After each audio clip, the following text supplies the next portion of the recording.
Okey, kita dah masuk sebiji iPhone SE second generation ataupun iPhone SE 2020. iPhone ni dia ada masalah, dia akan reboot sendiri. Dalam beberapa minit dia akan reboot. Jadi kita dapati ada masalah di motherboard, di mana dia ada circuit dia. Dia punya litar daripada sini, atas ni ke konektor di motherboard ni, dia ada litar yang putus lah. Jadi kita akan buat satu jumper ataupun kita akan buat satu litar baru daripada bahagian yang putus tu, sambung ke konektor tersebut. Kalau kita dapat tengok di sini, di skematik, dia sepatutnya ada nilai 319 ni lah.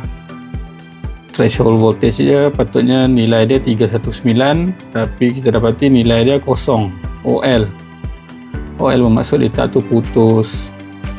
Jadi kita akan buat sambungan baru ke resistor yang berada di sebelah CPU.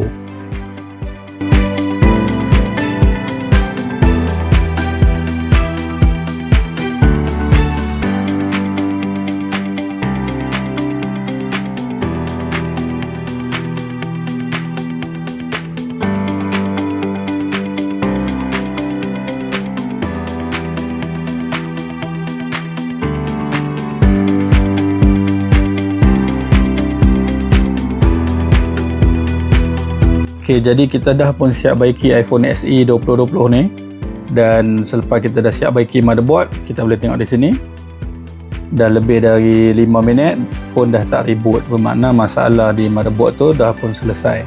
Jadi tuan-tuan yang ada masalah motherboard boleh hubungi kami di Bro Gadget Lab.